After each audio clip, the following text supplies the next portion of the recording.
kung pag-uusapan natin ng power ng isang sasakyan. Kala ko. Power! Eto, meron kaming papakita sa inyo. Lakas ng power niya, oh. Well, presenting to you Nissan Navara 2019 model, manual transmission, 4x2 with current odometer is 98,086. Nadidistract na naman ako. Okay.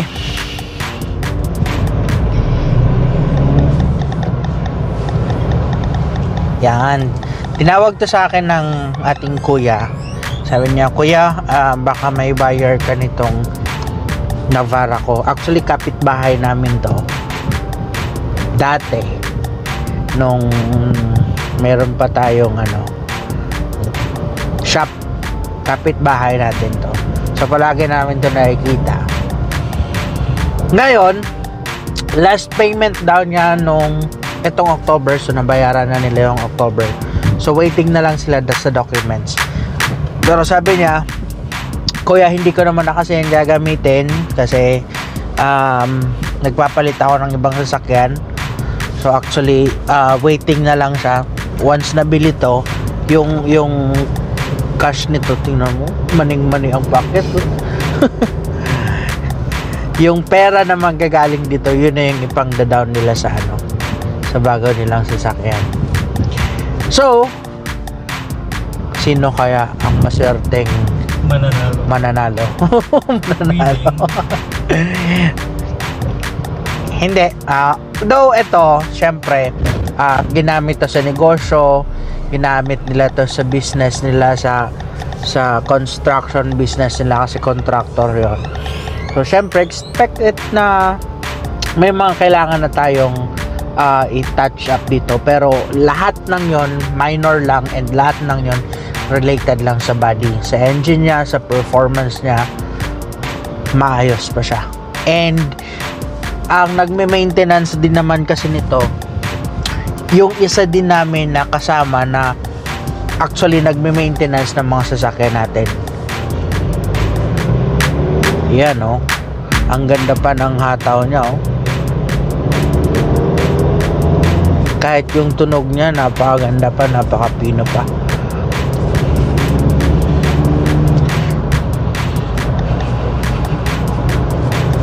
Yan. Hanggang 5th gear lang tayo. Pero, ito meron siyang 6th gear. Then, kapag nire-reverse siya, tinutulak siya pababa. Oh! Oh, natas ng brake, oh. Lakas ng brake na po.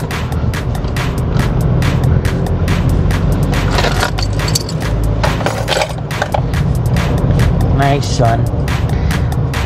Well, wala siyang mga kalampag, mga pangilalim na wala kang maririnig na kalampag. Off-road test nga tayo. Saan ngayon? Doon. Wala kang marinig na kalampag o pangilalim. And wala din siyang kabig.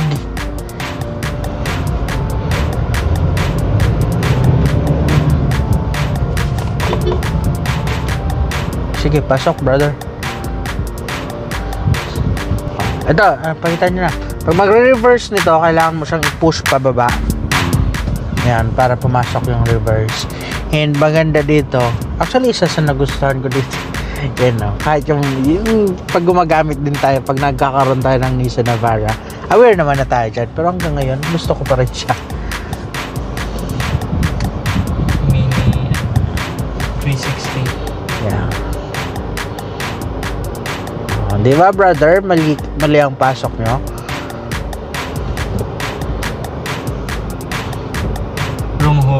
Wrong hole, brother. Wrong hole. Dapat diretso muna kayo. Tapos nagbelo lang pala, no? Sige.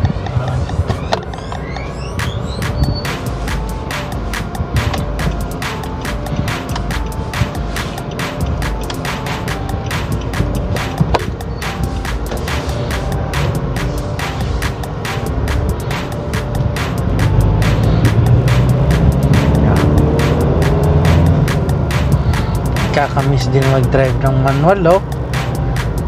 Lahat talang automatic yung gamit natin, eh. Alam nyo, pag magdadrive kayo ng manual, dahan-dahan lang yung bitaw sa clutch para hindi naman magugulat yung pasahero nyo. Halimbawa, o yan, naka first gear kayo. Dapat, pag mag-change gear kayo, apakan yung sinyal ganito, tapos bigla kayong change ganyan. Oh. Hindi, meron pinaka-smooth na paggawa niyan. Dapat dahan-dahan lang, alalay lang talaga sa pagbitaw, alalay lang sa pag-change ng gear. Yan, o, diba? Smooth. Yung hindi mo mararamdaman na kumakambyo na pala. Siyempre, dapat matest natin to.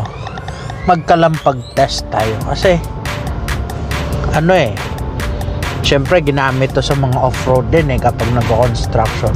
So, mas maganda, masubukan din natin siya.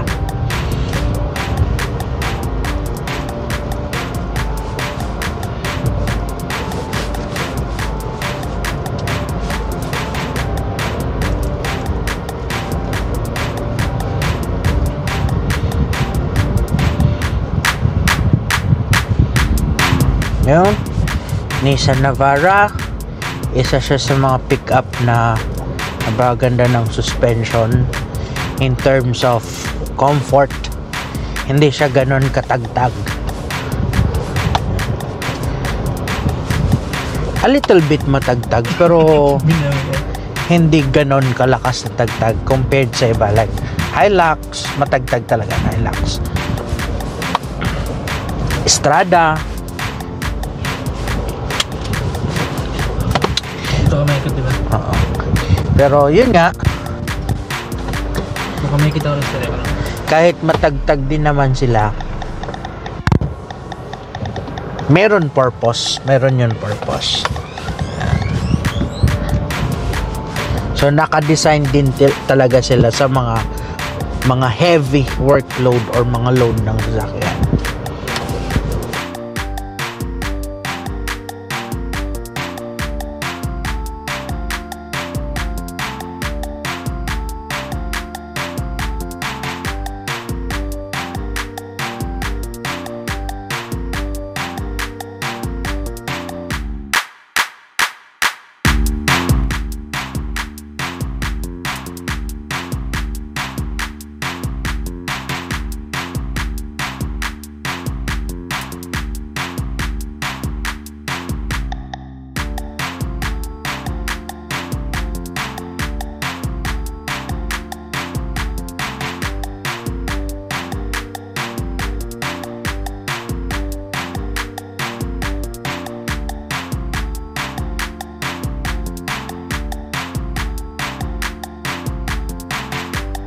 Ang ganda pa, oh. Wala ka lamang marinig na kalampag, wala kang marinig na lagatok sa pangilalim, oh. Ganda. Imagine this is 2019 model pa, tapos 98,000 na yung odometer niya, pero sabi pa. Pero syempre, ganun pa ba? Syempre kung chi-check natin to, or chi-check ninyo to, or bibilihin nyo to, mas maganda ipasilip pa rin yung pangilalim. Diba? Madali lang naman yan eh. Ipapalift mo lang naman yan. Well, kung bibilhin nyo to at nasa malayo kayo, pwede nyo naman yan i-request sa amin kung gusto nyo ipalift yung sasakyan para masilip yung mga pangilalim.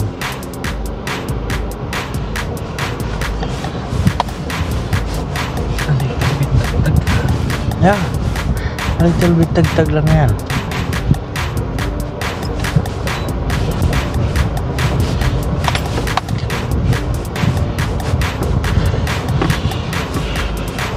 Kung medyo malayo-layo na off-road, ang problema lang sa ganito, mangangalay talaga yung left foot mo kaka-clutch.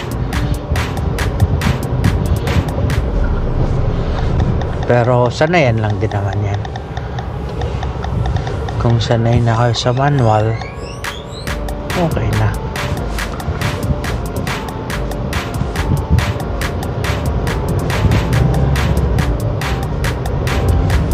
Okay, raw video lang tayo ngayon.